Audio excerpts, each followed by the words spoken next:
Scentland, the land of scent. Oh yes.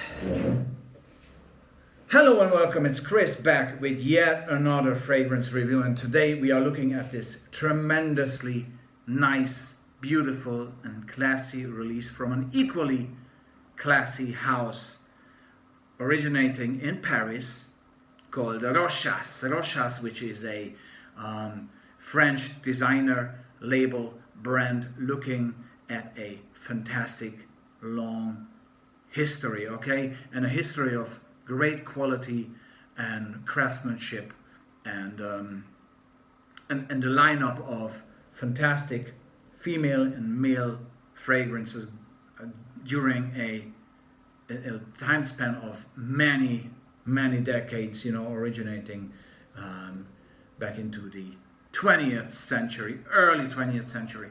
So part of that history in 1949 was a fragrance for man, for the gentleman, called the Moustache.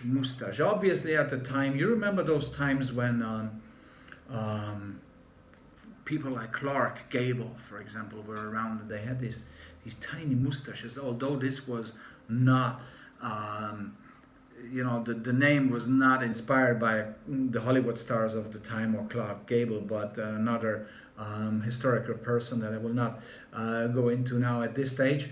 But it definitely had an appeal. The name moustache definitely had appeal to the fashion of the 30s and 40s and even into the 50s, when a moustache was very much, even also the 70s, when a moustache was very much part of the gentleman's appearance. Okay, so 1949 is the year, and Edmond Rodnicka, the legendary nose, the legendary parfumeur, is the creator of Moustache Orignal 1949, as it's called today. This is how it looks like, okay? Moustache Orignal 1949, okay? Obviously, this is not the original release, though, because Moustache disappeared, throughout the decades it has been present, but somewhere, sometime it somehow got lost in the many fragrances that were flooding the market. And then Rochas, as classy and as brave they are, especially nowadays with Moustache and other releases, they have been very courageous, bringing this back in its original form, even enhancing the overall experience, and I'll tell you how they've done that in a second.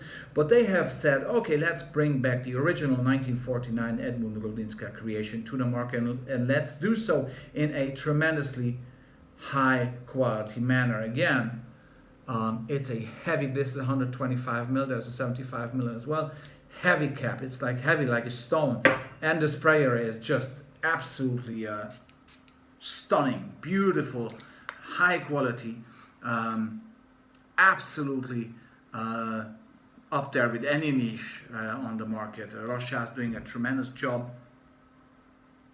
And what about the smell? The smell is, although I myself, I don't think that I've smelled the original Moustache. I've smelled many vintage and discontinued fragrances. I don't think that I have come across the original Moustache from 1949 actually, but this one, looking at the recipe, the notes, the note breakdown, seems to be identical to what Moustache was smelling back in 1949 at its original launch. And yes, this is why it's called Moustache Original 1949. So what are we talking about? We're talking about a traditional, classy, gentleman's citrus aromatic fragrance here, okay? That's what it is. How does it achieve that? At the beginning you get some sharp bergamot and lemon citrus blast, okay, but immediately paired up with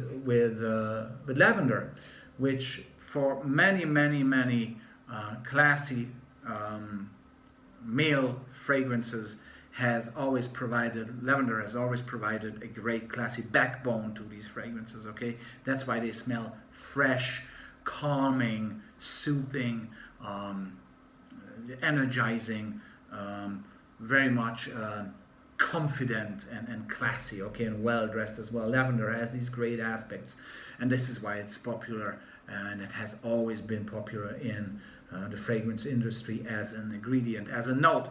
So citruses and lavender, but there's more to that. There's some depth here, which you get by having some nice touches of violet and white musk in here, paired up in the dry down as we go ahead, as this fragrance develops and into its later stages. You get a nice touch of moss and patchouli. So this scenario gives this a typical classy citrus aromatic gentleman's fragrance. And the reason I'm mentioning this specifically is that this has been compared to many of the fragrances of those times, of the 40s, 50s, 60s, 70s, because it has that DNA, okay? I do not usually like to compare fragrances to each other, and I would not say that this smells necessarily like Eau Sauvage from Christian Dior 1966 or Signor Ricci by Nina Ricci. It doesn't smell like that. It smells like that genre. It smells like that category, if you want. You know, it smells like those moods and vibes that you would get from these fragrances if you would insist asking me and to compare this fragrance, Moustache Original 1949, to any of the fragrances of the past. I would compare this to probably Capucci Pour Homme from 1967, I think, as well as Yves Saint Laurent Pour Homme, especially the concentré version, although the Yves Saint Laurent concentré is a bit longer lasting than this one. That's why it's concentré, obviously. This is not to say that the performance here is weak or anything like this. This is a traditional eau de toilette with a traditional eau de toilette performance, okay? I spray, I will be totally honest with you, I spray, in the morning 10 to 12 times, mostly, on my upper body, underneath the shirt, and then maybe on back of my head, on hair, and probably a bit here, and a bit on clothing as well, because I just love the initial citrus lavender combo in the morning. Is such an energizing, classy,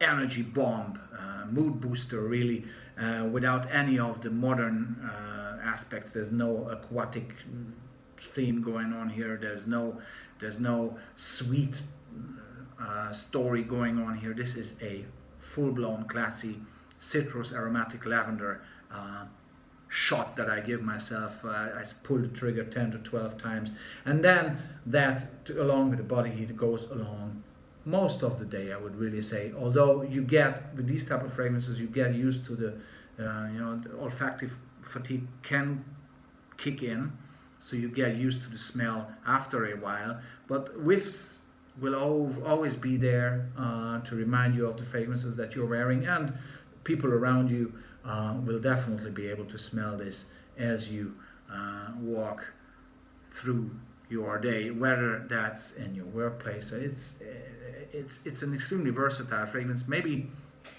not a clubbing fragrance, I don't see this, but a dinner fragrance or opera. So nighttime, yes. Clubbing, no.